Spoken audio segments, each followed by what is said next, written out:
So this is great with Jim Jefferies here. A couple seconds ago, Yes. you said something which is great because whenever we do podcasts and interviews, we're promoting stuff. And you just right out of the gate, 3 things to promote. I got 3 things to promote. What are they? I've got a comedy special coming out on Netflix August 12th called Two Limb Policy. That would be my 6th Netflix special, which is coming out. So Netflix has always been very good to me. That's coming out. I've got the movie HIM, which is Jordan Peele, directed by Justin Tipping, which is a sports horror movie, like Get Out and Us and all that type of stuff. Yeah. That's coming out September 19th. It's in cinemas. Yeah. And I'm on The Snake on Fox every Tuesday night. The Snake, you got to watch The Snake. It's a banger of a show. See, I love this. So we've set the tone. We know the 3 subjects. So I normally have nothing to promote. Right. I've normally got nothing going on. It's just it's surprising. Funny Bones in Peoria, Illinois. Yeah, exactly. But I've got something going. I've got a European tour which is starting in a month. And I saw that as well, which I want to discuss with you. Well, actually, let's just talk about that since it's the last thing that we came through. I saw the poster for this tour, this European tour, 40 odd shows, if not more. And I'm looking at the countries, and there's like all of these countries, like I don't know, Belgrade or Yugoslavia. I'm doing places I'm in Croatia and stuff I've never been to before. Yeah. So have you toured Europe before? I've toured Europe many times. I normally tour Europe every second year. I normally do Australia every second year, and then Europe every second year. But most of the meat of the tours have always been the UK, which I know isn't Europe anymore, but it was. And then there was always some gigs in Amsterdam and a couple of gigs in Germany thrown in, but never like this. I've never done there's countries I've never been to, and so there's things like I'm gigging in France where I've never gigged in France before. They always seem to want fucking guys in stripy shirts smoking cigarettes doing mime. It feels like comedy's just getting over there. I'm caught in a box, a bit of the caught in a box. I'm doing all over Europe, and people always go, how does your comedy go in, How does it translate, right? Yeah. Well, it didn't before Netflix. Before Netflix. Wow, interesting. I tour Asia now. It didn't. It just, you couldn't get out to the people. Even with YouTube, it wouldn't get out to the people because they were typing exactly what they wanted to see. Right. Now it's anyone who speaks English in that country who wants to get into stand-up comedy. So it's amazing now. To many of these countries, stand-up comedy is a new medium, and they're starting to have we have comedy club here, and people are showing up and having great time, and there was always the Scandinavian countries were always mad into it. They always liked comedy. They always liked it really offensive as well. That was, they always like death metal bands. Yeah, of course, Anywhere where it's cold, they're really into offensive stuff. I've had people in Sweden come up to me and go, I enjoyed the show, but last year I was more offended. And I'm like, I didn't know I was doing an offense show. But there's certain countries where this is legitimately the first time comedians have come through. About 3-4 years ago, I went to Greece, and I was the second comedian to ever perform in Greece. And so it's like people are coming along this is a new So the form of stand-up comedy as a form of entertainment is new in these countries. Yeah, well, relatively, but since Netflix started bringing out stand-up specials, now Netflix have only been doing stand-up specials for, I believe, I want to say 12 years. I was in their first 5 stand-up specials. They had me, Chelsea Peretti, Chelsea Handler, Bill Burr, and then there was a 5th comic, and we were all going to do a press thing together, but sadly Bill Cosby couldn't show up because he was having some problems. So there was Bill Cosby, and that special never aired for reasons unknown. Yeah. The unseen Cosby footage. He's come out of prison. He tries to get into comedy clubs. When he got out of prison, is he out of jail now? He's out of jail. Oh wow, okay. He's out of jail, and the day he got out of jail, he rang up every comedy club in LA because I know the owners, right? And he rang them up and went, "I want to do some stand up and you're just like, fuck it. It would be interesting. Bill Cosby's prison set? Well, you kind of, yeah. This is how you build a knife out of a spoon. Whatever. You know, and yeah, it's a pretty recognizable guy as well. It's not like he can just show up at the Improv and get on stage to do. Do you mind if I get on and do 5 minutes? Yeah, get on and do 5. Yeah. Do you? Well, I think you said Don't let him work behind the bar though. That's important. Write this down. This is new bits for you. You can use this in Europe. Do they understand the English or even Australian English? Okay, as well? so they've seen you. They understand what's going on. There's sort of they want to be talked about. So whatever country you go to, if you take the smallest amount of time just to learn a few things about them, they really appreciate it. But it's like I have in my last set, in my special that's coming out, I have like 3 jokes about Hitler, right? And whenever, let's say I was performing in Holland, I'll go, I'm glad you like that joke. Didn't go down well in Germany last week when I was in Germany. It went down great in Germany. Yeah. Right, because they're just happy that someone's making a joke about it in front of them because no one ever would, and you know that's so. Like, yeah, they understand the English. There's a few things that you have to. They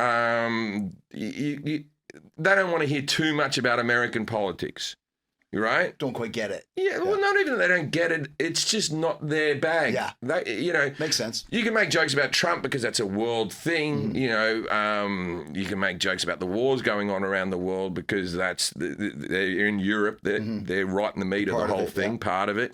But they don't want to hear that whether we have healthcare or not here in America. That's of no concern to them. My gun control routine, which is my most popular bit, isn't huge over there. Yeah, not that I perform it anymore, but that's your greatest hit. That's my greatest hit. I don't know how to do it. I don't know how it goes. I've been asked to perform it a few times, and one time I went for a corporate gig. I went, yeah, I'll do it, and I sat in a hotel room watching myself over and over again for like 14 minutes, and nah.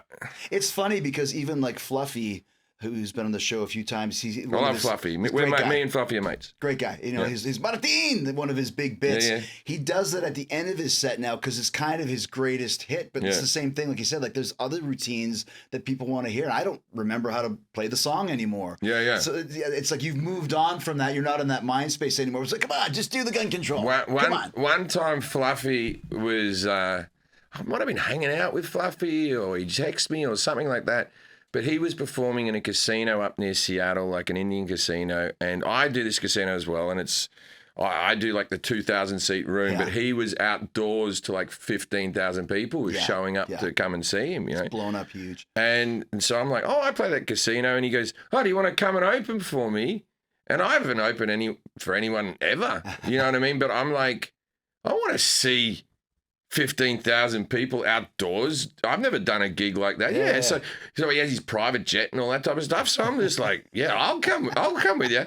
Man, you want to fucking see like 15,000 Mexican people be fucking confused. Put Jim Jefferies on at 5 o'clock in the afternoon. It was still sunny out. I'm just squinting the whole time saying, cunt this, cunt that. And, oh, man. And Fluffy had to sort of apologise for me. He goes, oh, Jim's a comic I really enjoy watching myself. And I just had him up there for my own entertainment. I was like, oh, thanks. Mate. Yeah, thanks, mate. But he's a good dude, man. Yeah, great guy. Actually, just getting over jet lag right now. I just came back from Australia a couple of days ago. I was there. This is not a bit. I was there for a couple of weeks with my family.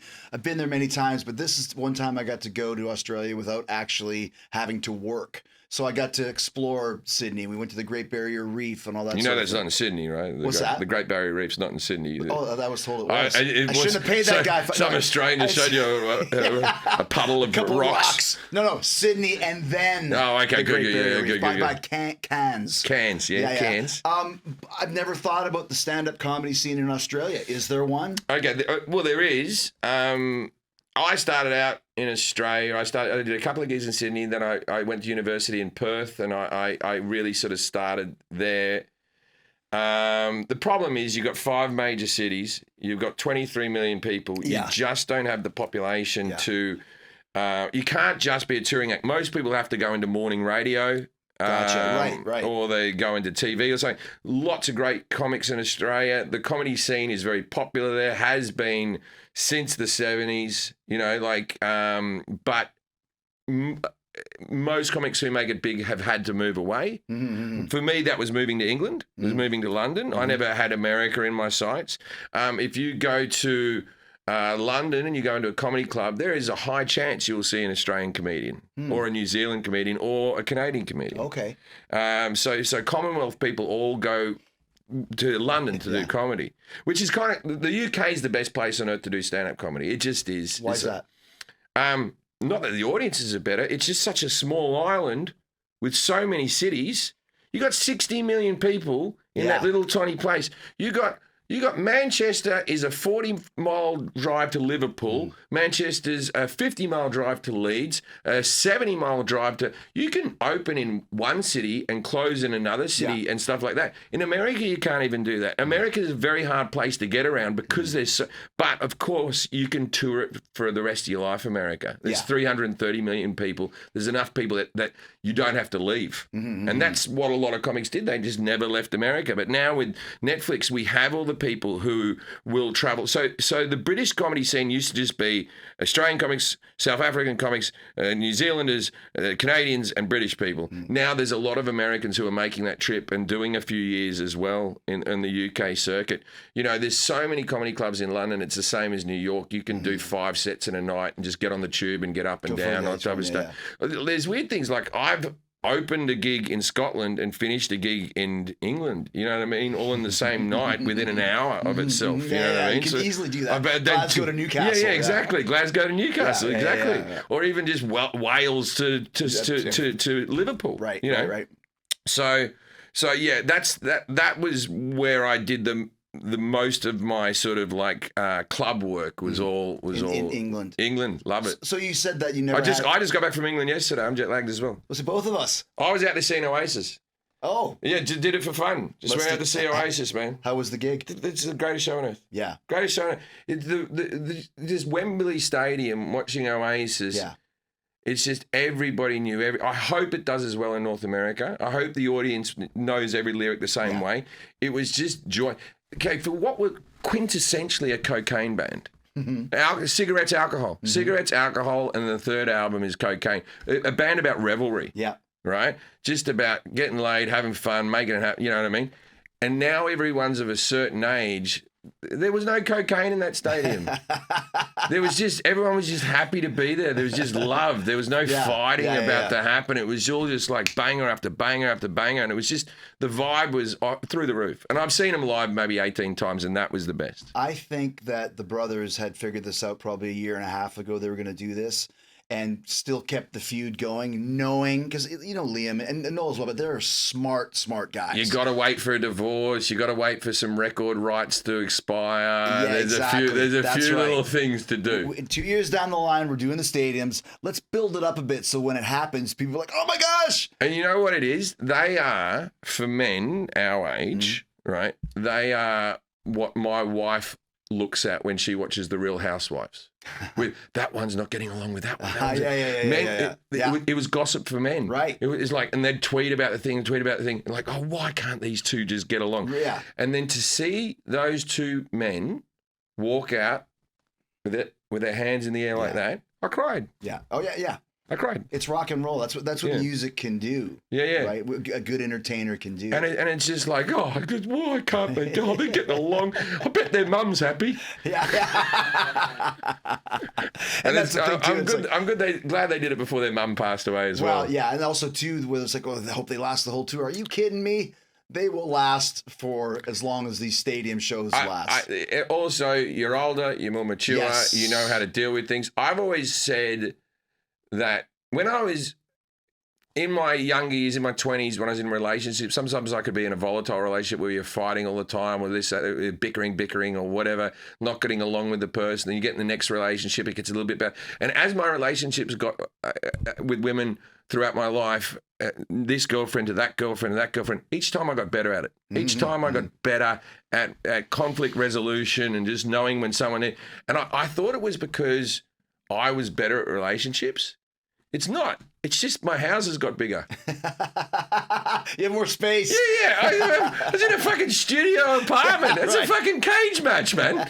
You know what I mean? And then you end up in a big house. And you're like this. I'm going up to the cinema to play Call of Duty for 2 hours, and then you're fine. Great point. Yeah. Just bigger houses. I don't know how people who live in mansions ever get divorced. You mentioned earlier that the U.S. was never on your radar. How did it become on your radar? How did you end up here? I was doing all the festivals. Comedy festivals? Comedy festivals. So I was doing, Edinburgh each year. And then this is before sort of YouTube is what it is now. And social media wasn't a thing. And so you'd have promoters come up and they'd go, hey, do you want to come to Montreal to the Montreal Festival? So you go to Montreal and then you have CAA came and saw me and they were just like, hey, Jim, we love your stuff. I'm from CAA and we would just love it if you came down and just had a meeting with us. It'd be great. And I went to this bloke. I said, what's CAA? And he laughed. Oh, that's good. And then he left and he put a card in my top of my pocket like that. And I turned to a mate of mine and went, what's CAA? Like that. I didn't know it was the biggest agency in the world. And I went, I guess I'll give him a call. No one else has offered. And then I was out there and then I had management, I had a thing, and then it just starts off small. You come out for a month and do a couple of gigs. You come out and then do a few more gigs. Then you come out and do a few more gigs.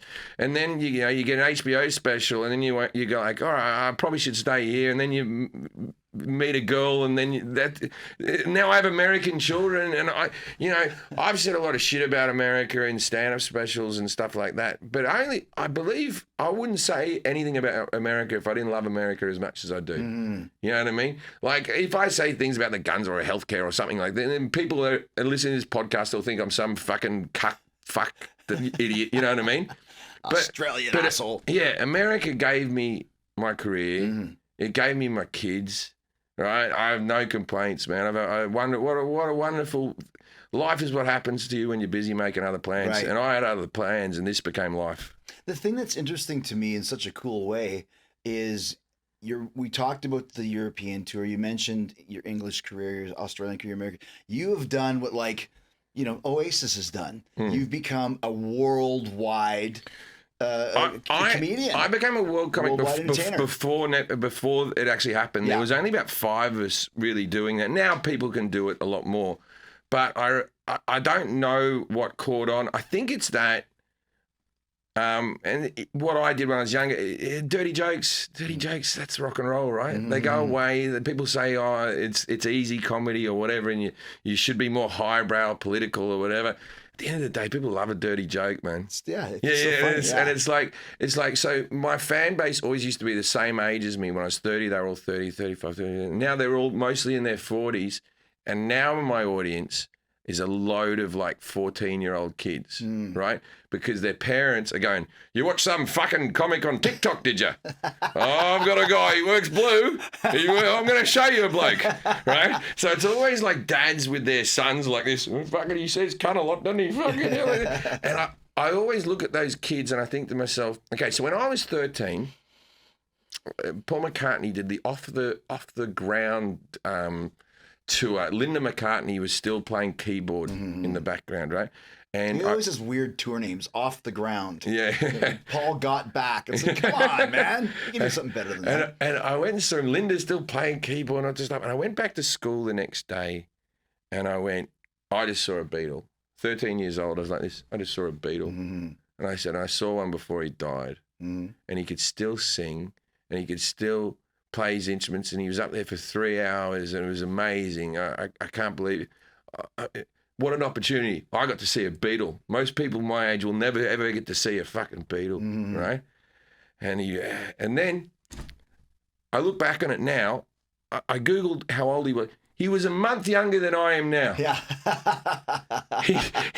he was 48 years old. Yeah. He was 48 years old, and I was like this, his mind was still with it. The way he could remember the lyrics and everything, it was just something else. And I'm like, that's what those kids are doing. Those kids are coming with their dads. They're seeing my comedy. They're going back to school and they're going, he just said cunt a lot and he's Yeah, he's funny for an old guy. Yeah. I'm in the same boat with myself. And I remember the Stones on the Steel Wheels tour. Yeah. They were calling it the Steel Wheelchair Tour, and the Stones are waiting. Mick was 47. I'm 54. It's like, fuck. But the world has changed, obviously. But you think about that, you're like, oh my gosh. And I'm like, oh geez, with the stamina. And then I just saw AC/DC. Angus Young, incredible. I will argue, is the healthiest man in his 70s I've ever seen. I agree. He's going up and down stairs. He was incredible. Thrashing his head back and forth, up and down stairs. I can't use stairs without a railing. I mean, he's crusty as all fuck. And I can think of another band where the guitarist is the star, right? Yeah, great call. Yeah, the guitarist is the star, and he doesn't talk to you. The only thing you hear out of him is during TNT, he will go, oi. Yeah. Oi. That's the only. Or sometimes during Dirty Deeds, he goes, enough to drive you nuts. Yeah. Yeah, exactly. That's his line. Exactly. And everyone goes, you said it. Yeah. He's but you're right. He and it's funny, like 5'2". He looks pretty much the same. The school, he's just got the gray hair. Well, that's the whole thing, because he's 5'2". They'd probably just buy real school outfits. Yeah, still. I don't think these are custom. I think these are just actual school outfits that they've slapped an A onto the forehead. Yeah. You got the A on the hat for sure. And the whole thing is, he starts off in the full uniform, then he loses the hat, then he loses the tie, then he loses the jacket, then he's just a shirtless cunt in his 70s.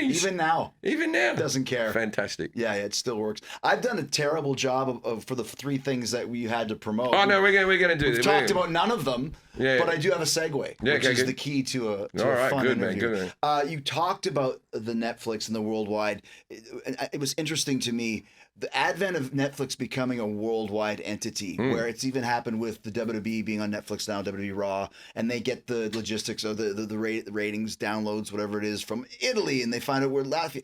I'm sure that must have contributed to this worldwide When presence. I signed on to Netflix to do my first special, I had already done a special for Showtime, and I'd done a special for HBO, and I was mocked on the internet. Like my career had gone down the toilet. For being on Netflix. Interesting. People were there going, oh, he's just going on Netflix. Wow. Because Netflix was still not much streamed. There was still people getting DVDs to their house. That used to be it. You'd go and put your DVD in and they send it to you. Yeah. And they'd put up like Netflix is a joke. Like they would like, let's see how this goes. You know what I mean? And then now you look back on it like that's the place you want to be with your specials. Is it on Netflix? I got a new movie out. Is it on Netflix? It's on Netflix, and it feeds you to your other ones. It's a big thing. They didn't used to tell you though how it rated in other countries. Do they now? They give you some broad strokes. Because it's pretty secret information. But they give you some broad strokes. But like them buying the wrestling. It's like you would have never thought it wouldn't have been on a certain night at a certain time and a certain, like anyone would just watch it whenever you want or whatever it may be, Unbelievable. But I can't just talk about Netflix because I have my Fox PR people in here. Let's talk about that. What time? We're going to get to the snake. Yeah, man. Absolutely. And the movie HIM, we've got HIM coming up. Got to talk about him as well. I got the three of them locked in my mind. We did the European tour. We talked about Angus Young. Well, that was important. We got Angus. He needs promoting more than anyone. If anyone's short of promotion, it's Angus Young. No one's talked about him in years. We mentioned Hitler and Cosby. Hitler never gets enough. Come on. He never gets Googled enough. Hitler. When you're putting together a Netflix special, like you mentioned, and this is the thing about being a comic, and I was just talking, I had a guy yesterday wrote a book about Johnny Carson, about Johnny, when he loved a comedian, would bring him back monthly, and some of the guys, like Steve Martin, found, was like, dude, I need more time. I got to write some more stuff. I think doing the Edinburgh Festival is what made me popular in America, because I had to do an hour-long set, right? And I had to do an hour-long show, which is a special, right? That's what you have to do in Edinburgh, right? Yeah. There was like 5 comics doing specials. Everybody, when I came over in the early about 2008, 2009, right? Everyone was working on their tight 5 minutes for the Tonight Show. Right. I want to get on Letterman. I want to get on Leno. Right. I got to hone this. Seinfeld talks about trying to get it down and take all the stuff out of it. Right. Where I was trying to do the Edinburgh Festival, I was trying to make my 20 minutes into an hour. So I learned how to embellish and drag things out and go on tangents and go talk about things and come back to stories. So me having routines, I had a muscular dystrophy routine where I took a friend with muscular dystrophy to a brothel, which I did a sitcom about it later, right? 30-minute story. And that was like my first entry into America was this. And it's like, People were like, oh, wow, he does these huge bits when everyone else was trying to do small bits. Well, I was trying to do huge bits out of necessity. And so now that I'm a theatre act, I perform for an hour and a half to 2 hours on stage. Wow. Now I'm trying to get it down to the special because people's attention, even though with Netflix, what does it matter? It's not like it's on a time slot. I think this special comes to 1 hour, 4 minutes or something like that. You know what I mean? But now I'm trying to actually bring it all on down and throw bits out and try to make it tighter again. Where my earlier specials were very loose. I was praying for hecklers so I had someone to talk to. Right. What is it like when you get the hecklers? I'm all right with. I feel now a lot of people have put up a lot of clips that are like the comedian destroys heckler, and they talk about, because you can deal with a heckler, and then sometimes a great line will come out of your mouth, and I always think to myself, oh, that's good. I can use that next time someone heckles me. Yeah. I don't want to burn it, you know what I mean? Yeah. But so now it almost becomes like material dealing with the hecklers because I have so many different avenues to go down for when if it's a drunk person heckling me versus a person who's wanting to confront me versus a person who's trying to compliment me. Right? Because someone can heckle you with a compliment. You can be right up to a punchline. Love you, Jim. Cunt. You fucked me, and you don't want to kill that bloke, right? But you still have to say some things. But no, I don't mind them, and it depends. Also, like any day at work, it depends what mood I'm in, whether I'm feeling sharp. If I've just gotten off an airplane, I'm a bit jet lagged. Maybe it's not firing as fast, and so that day I'm hoping not for hecklers. But I don't drink anymore. When I used to drink, I was like, it's like being in a bar fight. Yeah. I'm like, let's go. But like Seinfeld said, you have the advantage. Like you can't beat the guy with the mic. Yeah. You can't win. Seinfeld, I've never met Seinfeld. And Seinfeld mentioned me in a heckle response. And you can watch it online. He was on stage in Sydney or Melbourne. He's in Australia. 10,000 people, and someone stood up from the London to the sea. Palestine won't be free. Let's get into this. No, I won't. Let's not talk about Israel, Palestine. Turns out it's complicated. So from the land to the sea, Palestine won't be free. And Seinfeld was like this. Oh, great! You did it! You solved everything. You heckled the Jew comedian. People in Israel are going to be like, he's not happy with us. There's a guy in Sydney who's not happy. Like this, right? And then he goes, you were in Australia. There's been some social issues with Aboriginals. Next time I see Jim Jefferies performing in New York, I'm going to heckle him about that. And what did I do? I would love that. I was over the moon. If I was on stage in New York, right? I'm on stage in New York, and I hear in the background, what about the Aboriginals? Oh, that would be my heaven. So please, Jerry Seinfeld, please come and heckle me about the Aboriginals when I'm in New York. I like how you have made Seinfeld sound like the teenage kid from The Simpsons. Hey, Mr. Simpson. Hey, Mr. Simpson, I've done it again. Let's talk about the snake. The snake's a banger. Okay, so I've had political talk shows, the Jim Jefferies show. I wouldn't. Was that a sitcom or was that? No, that was just like a Daily Show type of thing. A lot sillier, my show. But I was in trouble all the time.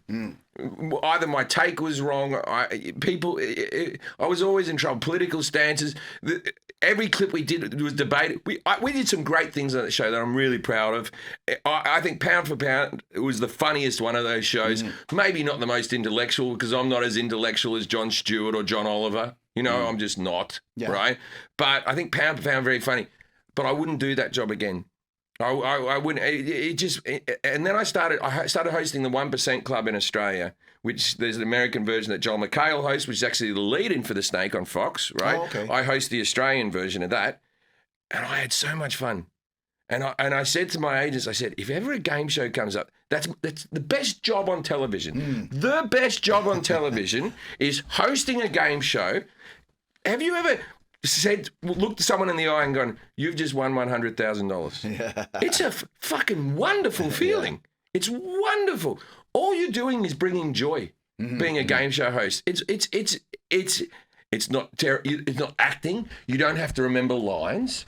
I don't have to sit back and then like reach a dark place in my soul before I get on set and like this type of stuff. It's just joy on top of joy on top of joy. And the snake is, I hadn't had more fun filming anything than the snake. The snake is so much fun. The snake is a very simple game. We have challenges. You win the challenge, you become the snake. If you become the snake, we have a saving ceremony. So most shows have a vote where people get voted off, right? Or there'll be some task that they have to do, be eliminated, right? This one here, if you win the snake, you'll have the contestant standing in the snake pit. I'll be standing next to you with one eyebrow up like this. What's going to happen now? Yeah. And then the person will save one person. Then that person saves a person. Then that person, and it snakes down the line, right? So all you have to do in the game, really all you have to do in this game is to convince two people to like you. Mm-hmm. Someone to save you, because you can't repay that favor because you got to save another person. And then someone that you can save that might save you in the future. So just a couple of friends, you can do it. It's a social voting game. It's closer to politics than anything, right? It's like can you get the votes that day? Can I get the votes? And they're all running around. It's just people sucking up to each other. Now, most game shows, you'll write down a vote, you'll put it in a jar, the host will read it out, it'll be anonymous, and then you'll be voted off. And so there's backstabbing going on. No backstabbing on the snake, only front stabbing. Right? You'll say, I'm going to save you. I promise I'll save you. And then you save someone else and you get to see the person in the pit go, are you fucking kidding me? Right? It's one, and I'm watching the episodes because I'm only there for the actual tasks where they become the snake and the saving ceremony. I'm not there for the rest of the day. I'm loving the show as much as anybody else is. I'm watching the episodes going, oh, that's why they were angry with each other. Because I used to stand in the saving ceremony and going, so, Catherine, you seem pretty upset. And I had no fucking idea why they were upset or anything like that. And now I'm watching it, and it's a wonderful social game. And it's an easy watch, man. It's an easy watch. I wish there was a couple of hours of it a week because it goes by a little bit too quick. You don't really get everything you need. But my 12-year-old son, it's his favourite show, in spite of me being on the thing. I was laying on the couch the other day watching the snake. I had an edible, I'm not going to lie to you, right? And I had an edible and I'm watching the snake like this, and I was having so much fun watching the snake, and then my head pops up and I went, oh, that's right, this cunt's on this show. You're like, yeah. So what kind of tasks? What kind of tasks?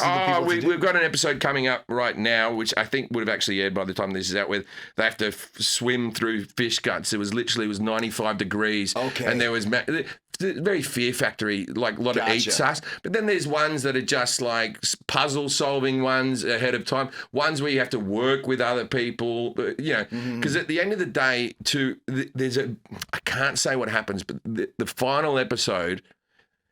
How they decide who wins the snake, you've never seen this on TV before. And it's like, if you weren't a good dude or if you were a prick throughout the whole thing, I don't think you can win it. I think quintessentially you have to be a pretty good person to win the snake. So the idea is not to screw your fellow contestants. It's to woo. It's to, don't screw, just woo. Yeah. Put that in the next day. It's written by Jefferies and Jericho. Yeah, it's befriend, betrayal, be gone. Right? Okay. Like make friends, fake friends. So there's a whole strategy to it. Yeah. Make friends and fake friends. Right? You got to get along. And it's sort of afterwards now. I can see all the contestants talking online to each other. It's quite fascinating to see who wasn't a friend on the show, who is a friend now, who is a thing. Because at the end of the day, these are games we're playing. You know what I mean? And you put weight on games just because we can in society. Like that's what sports are all about. Yeah, they're games, right? Yeah. Doesn't matter. Yeah. It doesn't matter if the Dodgers win the World Series. Right. But it fucking does. Right? But it doesn't really matter. In the grand scheme of the thing, it's all meaningless. It's just entertainment. Was there? Did they have to eat? I saw them eat eat some cocktails of the mashed up bugs and stuff like that. Was there like a spider? There was no spider. Okay. They had to handle it. Look, I'll be honest with you. I believe I'm the first Australian game show host on American TV. And I think the reason I got the job is because saying the snake sounds good in my voice. The snake, yeah. Yeah. Next week on the snake. Right? So like, I think that's why I got the gig. If the show was called The Spider, I wouldn't have gotten it. I can't host the spider, but I can host the snake. I can host the shit out of the snake. If the show was called the koala, I've got that. The crocodile, I can host the crocodile. Crikey. Crikey. Oh, yeah, Crikey the show. Yeah, Crikey. That's with stingrays. So how did you get this gig, the snake gig? Man, I was doing the other game show in Australia, and I get a phone call. Fox would like you to, come and do a show type of thing. And as I said, game show hosting. If you want to offer me to host a game show host, I said yes right away. I got told what the game was. I could sort of see it in my mind. But I'll be honest, when I first stood there, I'm on a crate, and there's all these crates around me. I hadn't met one contestant. I knew nothing about the contestants, right? And I stand there, and I had my lines to say, "Welcome to the snake. The snake. You are the most manipulative people in America. You've been brought here from all over the country," right? I'm doing all that stuff, right? These crates open up, and out comes an OnlyFans model, a rodeo rider wearing chaps, a cop in her full outfit. It's like the Village People. Yeah, exactly. A priest, right? And I looked around, and my brain, you know that show Jury Duty? Yeah. I thought the show was all about me, and they were all actors, and I just stood there like this. Oh no, right? And then I thought I better be fucking nice because there's going to be a camera on me all the time, right? Right? Because I might as well play this out. And right up until the last episode, I wasn't positive it wasn't about me. I wasn't positive, right? I started to think it was real because I'd spoken to the contestants, and I thought, because there was a show, the Joe Schmo show was another thing as well, where they had one person and all the other people were contestants. I thought, it might be about me. Maybe I'm just a narcissist. Well, maybe, because I'm a narcissist. Colourful characters, man. The secret sauce of the snake is the casting. Mm-hmm. And the contestants. The contestants. You have to have the right contestants. If they make another season or this show gets franchised out to other countries, the right contestants. So the show is really a mix of Fear Factor, Big Brother, Survivor. You know, it's got all these things. And then its special thing is its elimination ceremony, and how the players win is a lot different. Quintessentially just a voting game. Just watching people try to get along and watching people lying to each other. It's a social experiment. Yeah, watching people lie. And also watching people lie when they're allowed to lie. Mm-hmm. They're in a game. If you played this game at home, you would be lying all day as well. But it's always weird to see people go, I can't believe they lied to me. Don't they know that that's the concept of the game? I know, but you get so caught up in it. Yeah. You're in the moment. I can't believe this person lied to me. Yeah. They're trying to win money. It's called the snake. They're trying to win money. It's called the snake. Yeah. That person's such a snake. Yeah. That's why they're doing so well. It's right in the title. It says right there. Yeah, so the snake's a banger. Yeah, if you haven't watched it, it's on Hulu. Do yourself a favour. It's an easy watch. I'll be honest, I thought the first episode was a little slow, so try to get through. The only reason I'm saying that is because first episode, you have to explain everything. It's the setup. Yeah, you have to set up. These are the characters. This is what we'll be doing each week. This is how the week ends. But from the second episode, there's a couple of episodes, like 3 and 4 or something, where I was just like, and I was there for the whole thing. We filmed it down in Argentina. Ah, okay. Which I didn't have any English speaking TV or anything, so the contestants became my TV. I would wake up each morning and call a producer and go, "What's happening? What's going on?" And they're like, "Such and such made out with such and such." Ooh, salacious. Yeah. We have people, we have couples hooking up. In the show. That's kind of probably encouraged. Good-looking people, good-looking young people. Whenever I was in the saving ceremony, I always felt like an old bloke. None of them knew the old guy who says cunt a lot. Yeah, I was just like that. Here you are, welcome to the snake. They don't dress me up like Steve Irwin or anything. It's all fine. Is there a cliche image that Americans have of Australians? It's getting less and less, but of course, it's Crocodile Dundee was the thing. I'll tell you a story. When I was 14, this story's off color at best, right? But it's the truth. And I'm looking at the PR. The PR's like, oh God, right? Oh no. So when I was 14, I was an exchange student for 3 weeks in San Diego in a town called El Cajon at Granite Hills High. Wow. There you go. So they can check if I'm making this story up. And so 14, and it was one of these Rotary Club things where they sent some kids to I grew up poor. It was literally just like you write a letter like, oh, I really think that I could culturally blah, blah, blah, blah. And there's a free trip to Australia. So to America. Yeah. So I hadn't even kissed girls, mate. Oh, and that Crocodile Dundee's in the cinema. Crocodile Dundee. And like when you're a little kid, you don't meet foreign people. Your parents meet foreign people. You might meet a family when you're at Disneyland for a week, but in your day-to-day life, you don't meet foreign, especially not then, right? This is 1989, 88, something like that, right? And so I was just like, oh, crikey, blooming, da, da, da, da. I was like Aussieing it up so bad, right? Anyway, we went to the school dance. The school dance in Australia is boys stand on one side, girls stand on the other side. And it's somewhat the same in America, except you do something that we've seen in movies that we didn't think was a real thing. Slow dancing. Oh, yeah. A song gets on, the girl puts her hands on your shoulders, you put your hands on your hip, and you just... Mm-hmm. I hadn't even touched it. What a great invention. Thank you, America. Why aren't we doing this in Australia, right? So I got the slow dance with some girls. I had a mate who came out with me named Nick, right? He was there, right? And me and Nick were looking at each other, bloody fucking... Geez, America's all right, isn't it? America's okay. Anyway, then the DJ, the school dance DJ went, this is for all of our Aussie friends out there. And the 3 notes play... Dun, dun, dun. Midnight Oil's Beds Are Burning, right? This is a big hit at the time. This is as big Australian song as ever. How can we sleep while bed? Now, have you ever seen Midnight Oil in concert? I have not. The bald guy, the big eyes. Bald guy, yeah. He became a politician. Peter Garrett. Yeah. Right? He was once the environmental minister for Australia. He was third in line to be prime minister if the prime minister and vice prime minister died. Bang. Right? And they're back touring. Right? But he had a very particular way of dancing where he would sort of... How can we sleep while our beds are burning? That's a good Peter Garrett, by the way. Right? Yeah, that sounds good. Every Australian kid... If we hear dun dun dun, we all instantly Pavlovian response. Yeah. So me and my mate, we're slow dancing. That song comes in, we look at each other, and we're on the dance floor like this. Teacher drags me by the back of me fucking hair. Thought I was taking the piss out of a kid with cerebral palsy. I would never. Right? But it's before the days of YouTube, right? Yeah. I can't just YouTube Peter Garrett and go, this is what I'm doing. You just got to sit there and try to explain yourself.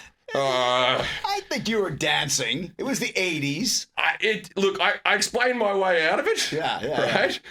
What animal would do that? Who would jump straight to that? Who would jump straight to that and take a piss out of a kid who had a bloody disability? Like, what type of fucking animal would do such a thing? But I remember I was just dancing and the fucking teacher drags me by my hair like, oh, I'm fucking done here. I was in America about 5 days when that happened.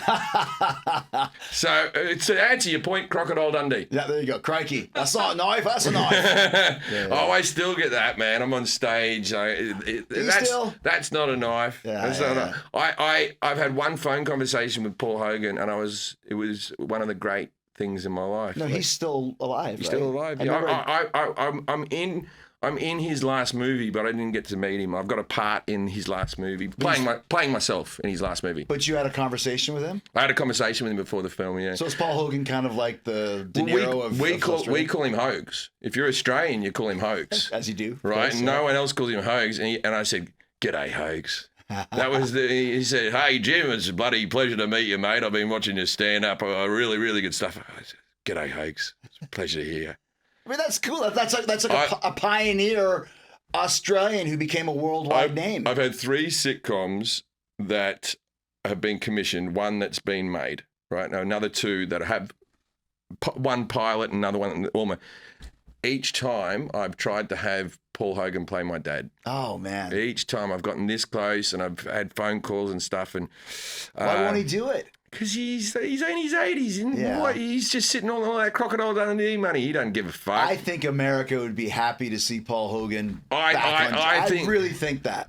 And he's the exact same age as my father. It's the perfect pairing. He's not a cultural icon, but for that era, he's a cultural icon. Oh, he was like Good Day, put another shrimp on the Barbie it's in the lexicon of America. Okay, so no Australian has ever said throw another shrimp on the Barbie. Right. It has been said once by Paul Hogan in an advert. Do you know those adverts? They were for the Australian Tourism Board, and Paul Hogan did them for free because he knew they would be a trailer for Crocodile Dundee, right? So all this like, hey, Americans, throw another shrimp on the Barbie. We call them prawns. Right. No one's ever called it a shrimp in Australia. He just did that for the American public. And now this throw another shrimp on the Barbie.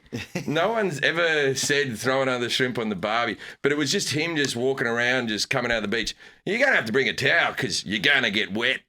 And then Jim Carrey says it in Dumb and Dumber and makes it another round. So people just think that's how Australians people will yell talk. that out as a heckle. Throw another shrimp on the Barbie. But you know what? It's a heckle. You know what? I come from a fun country. With interesting animals that people, when you hear Australia, for the most part, most people smile. Yeah, it's a blast. It's a place that people have either want to go to or they've been to and enjoyed. Mm-hmm. And so I'm very proud to be an Australian. No, it's very proud of that. I'm very proud of that I come from a little country, a big country with a small population. And I take a lot of pride that it's quite hard to make it on the world scene coming from there as a comedian. As an actor, it seems to be the easiest thing in the world. Fucking Thor. I know. All of these Aussies and English are coming over and getting all the parts in America. I want to go to Australia and England and get parts. Okay, here's the thing. We'll talk about the movie HIM coming up because in the movie HIM, I keep my accent. Great segue, by the way. Right, yes. Yeah. I keep my accent in HIM, right? I've done movies where I haven't kept my accent. They have not been good. I won't tell you what those movies are because I'm appalling in them because I'm doing the American accent the whole time. I can't be funny when I do it. I you know what I mean? My personality changes, everything like that. But I can't, and I found it weird. In the movie, I've seen the movie, it was edited out, but there was one line they gave Marlon Wayans when they introduced me. I believe I can say this. I play a doctor in the movie. I can say fair. Yeah, I can say that, right? It's not a spoiler. Yeah. I play a doctor in the film. And Marlon Wayans introduces me like this, and he goes, "Yeah, I got him from Aussie Rules Football," right? It didn't make the cut of the movie, and I remember thinking on set, why do we have to say that? Why don't we just say, "Hey, this is Marco. He's going to be a doctor." Right? Just, you know what I mean? He's going to be a doctor. Why do we have to mention the accent? Because you wouldn't do that with a British person. No. You would never go, I got this guy. He was a doctor for the English Premier League. Yeah. Right? You would never. But for some reason, Australians, the accent still throws people off a little bit. Like, we're allowed to be... we can be an action hero now because of the Hemsworths. We can be like the Extraction. I got an Extraction. I'll tell you the Extraction story quickly. So you know that TV show? What's the Extraction? Extraction's that Chris Hemsworth movie. Okay. That comes out on Netflix. They come out on Father's Day each year, and it's basically like a Jason Bourne where he beats people up and other stuff. Gotcha. And it's just him like, we got to go find this person. It's that deep and guttural Australian accent. Blah blah blah blah blah. And I'm watching it with my kids, Father's Day, and my wife has a friend over. My wife's British. And I go to the bathroom and I come back. My wife doesn't know I'm coming back. And she turns to her friend and she goes, the Australian accent's never done it for me before, but on him. Oh. Right? Okay. And I'm her husband. I walked in and I went, what? I go, so you want me to talk like this all the time, do you? Like Chris Hemsworth, like that Chris Hemsworth type of voice, right? Anyway, she goes, ooh, gave me a bit of a look, right? Anyway, moved on with our day. Cut to later on that night, we're about to have sex, me and the wife. And the wife goes, can you do the Chris Hemsworth voice? Mm. And so I'm like, all right. So I shagged my wife doing this voice the entire time, right? And then my wife says to me afterwards, she goes, if you can do that voice, why isn't that just your voice all the time? I'm like, fair dues. fair dues. Anyway, so we can now be action stars. British people can be villains in movies. Australians can't be villains in films. Why? Because you can never have...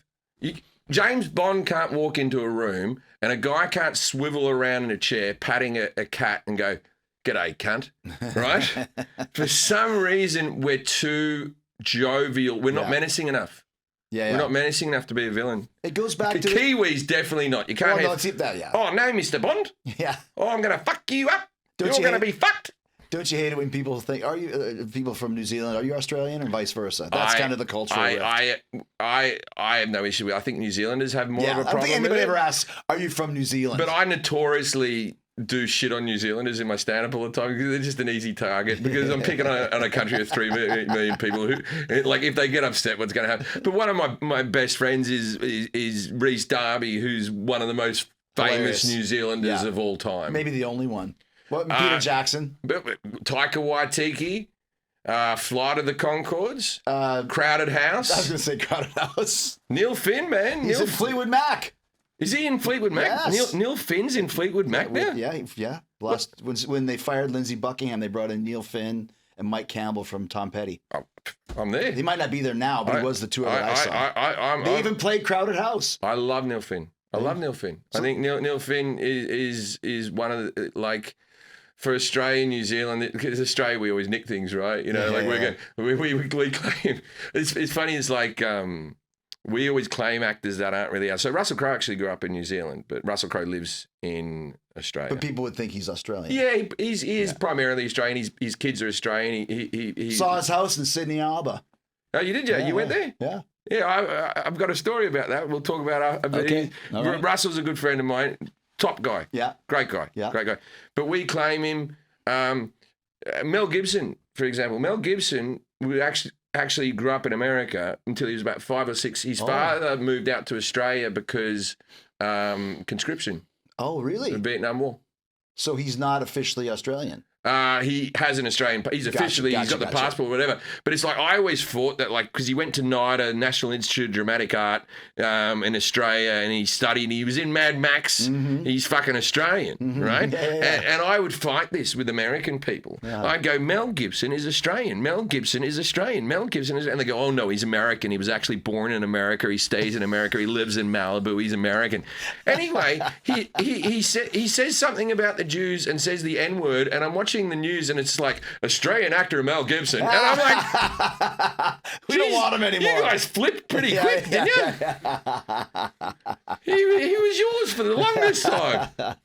Okay, so as we start to wind down, we got him. You're playing the doctor. It's a sports horror film, and this is Jordan Peele. Jordan Peele produces, directed by Justin Tipping. Did Jordan write it? No, Jordan didn't write it. But if he's involved, it's got the weird. No. It's like Get Out and Us. It's it's Monkey Paw Productions. So the single names. Yes. Yeah. It's his hands are all over it. Mm-hmm. Yeah. Look, I got to watch Tyreek Withers and Marlon Wayans act every day that I was there. Marlon Wayans, and look, me and Marlon aren't like super close buddies or anything like that. He's always been very nice to me, but I know him slightly in the comedy. So Marlon Wayans, and I'll say it right now, after this movie, and he's been in Requiem for a Dream where he played dramatic, because we know him from scary movies. Yeah. Is one of the greatest actors in the world. Wow. And he, just watching him, I was like, oh, this guy's like another level. Yeah. And as in intensity and stuff like that. And because also with the intensity, then with the ability to be a comedian, to ad-lib intensity. You know what I mean? Mm-hmm. Like to actually ad-lib lines and stuff. There's stuff in there that wasn't in the script that you're going to see in the movie. Now, Tyreek, who is at the moment, he just did Don't Tell Me the Babysitter's Dead. I Know What You Did Last Summer. And now he's going to be him. This kid's going to be, I'm on the ground floor, he's going to be a huge movie star. I walking down the street with Tyreek, people were turning and looking, and he wasn't famous when I was doing this movie. And I don't know if Tyreek will be happy with me saying this. The secret sauce for Tyreek Withers is this, right?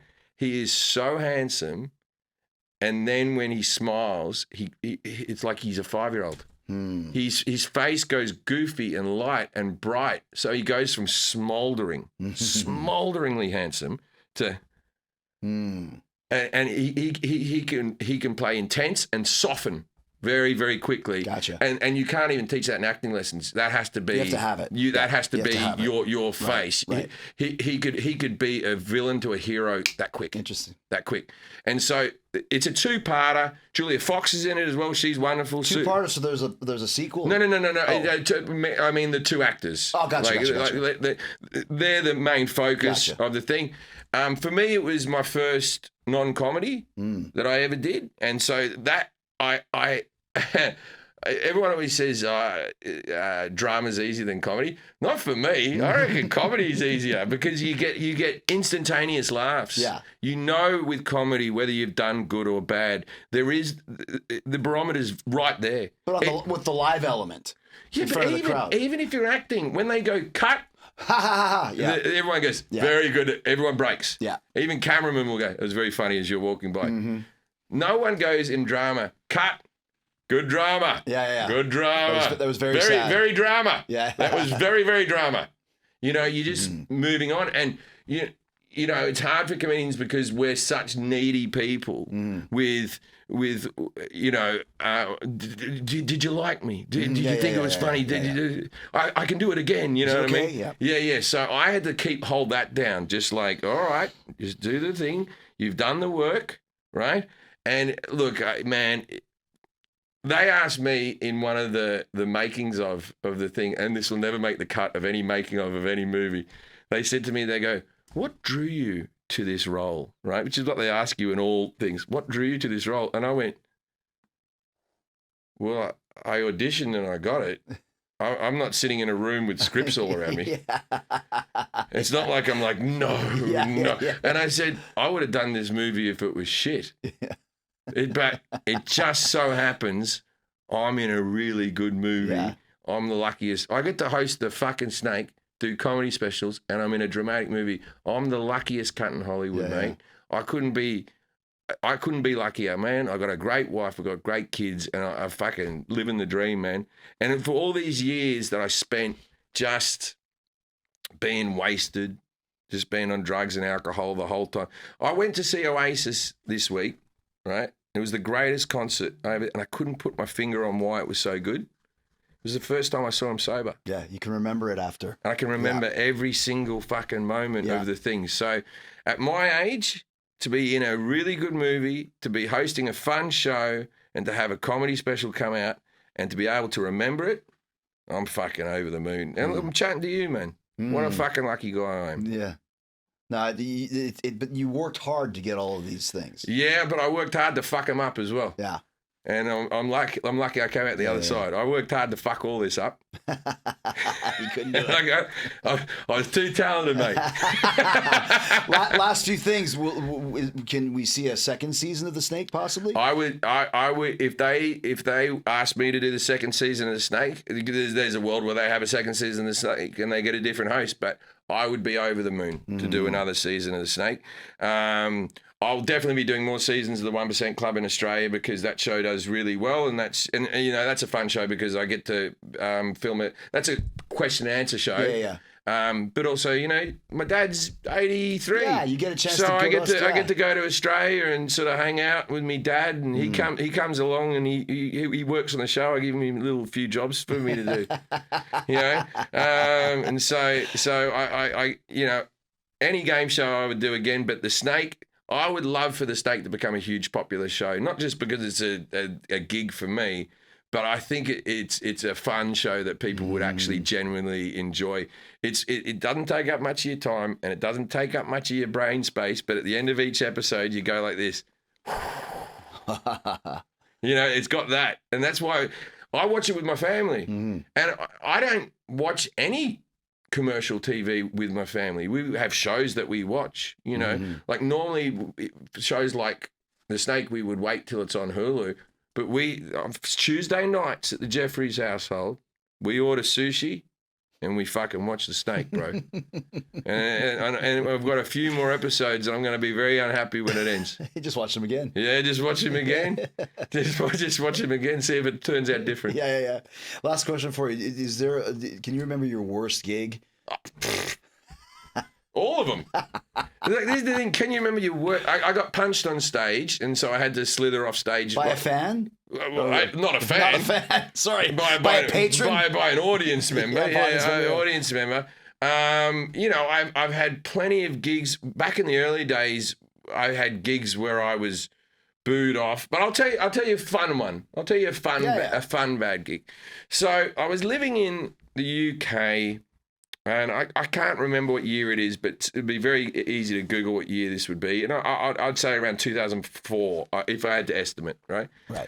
And there's a cricket series called the Ashes, which the Ashes is between Australia and England, and it only happens every 3 or 4 years, right? Right. The trophy's this big. It's ashes. It's literally filled with ashes because the Australians burnt the stumps because the British were cheating. It's a lot to get into, right? But that is the greatest cricket tournament you can have. Australia had been beating England my whole lifetime. England had never won. Maybe they'd won 20 years earlier, but none that I could remember, right? My whole lifetime. They beat Australia. I'm living in England. They beat Australia, right? And it was the greatest cricket tournament. There was a guy called Shane Warne who... When Shane Warne died, 1 billion people watched his funeral. Oh, wow. Okay. He was one of the most famous people on earth, just not famous in America. Right. But he was a bowler who could do things that other people couldn't do. Magical guy, but also got caught with hookers all the time and just a fun bloke. Magical guy, yeah. Magical guy, right? They made mini-series of Shane Warne, worth a Google. Yeah. Right? Anyway, so one Liverpool tournament, Shane Warne's last hurrah. England win it. These are 3 5-day tests. No, 5 5-day tests, I believe, right? So it's played over the course of a month, right? This whole tournament's over the course of a month, just between 2 teams, and they win it on the last day. And so I was kind of like, I thought it was good for cricket, so England have won, right? Then, whether it was the year before or 6 months afterwards, the Rugby World Cup, this final for rugby, Australia versus Australia versus England. England had a player called Johnny Wilkinson who could kick penalty goals really well and drop kicks. And England win the World Cup, right? England hadn't won anything in any sport for fucking years, just so coincide that these 2 things happen at once. The English are wonderful losers. When they lose, they still sing, they still chant, they still party in the streets because they're used to it. Right. They are terrible winners. They are the worst winners in the history. They can't win, right? So I'm being brought on stage every day. I'm no one famous at this stage. Please welcome to the stage, all the way from Australia, Jim Jefferies, right? Boo! Boo! Johnny Wilkinson, the Ashes! Johnny Wilkinson, the Ashes! Everywhere I go for a year, everywhere I fucking go, I'm being booed on stage. I'm walking the microphone, I'm being booed on stage, I'm being booed on stage, I'm being booed on stage. I'll be halfway through a joke. What about Johnny Wilkinson? All right, I got to deal with this, right? I was in London. I was on maybe my 5th set of the night, right? I'd already been through other gigs and been booed on stage and the Ashes and Johnny Wilkinson and the rugby. And I had the same thing said to me over and over. So I said to the MC, when you introduce me, please, I beg of you, do not say I'm from Australia. And then I went as far as to do this. I said, just tell them I'm from New Zealand. Right? Just tell them I'm from New Zealand. Yeah. So they go, all the way from New Zealand, Jim Jefferies. I walk out, no booing. I do the gig. The gig's going wonderful. Everything's going great. But there's this really large Maori fella just sitting in the middle of the room like this. And I can see him start to twitch. And I'm like, oh no. Oh no. And he just went like this. He's not from New Zealand. He's an Aussie. Kill him. And I'm like this. No. So then, not only wasn't I Australian, but I was a lying Australian. And a coward. And the boos weren't cartoonish like they were like that. They were, you fucking scumbag, right? And they booed and called me a lying fuck and all that sort of stuff. And I just went, good night, everyone. Plastic cups. Boom, boom, boom, boom, boom. All being thrown. I wasn't, it wasn't for a joke. It wasn't for anything I said. It was just that I was a spineless prick who couldn't admit that I was Australian. And on that note, Jim Jefferies. Thank you. Great talking to you, man. Man, I love chatting to you, blast, brother. Dude. Anytime you want to have me back on, man, I had a real blast. Thanks for having me. Thank you.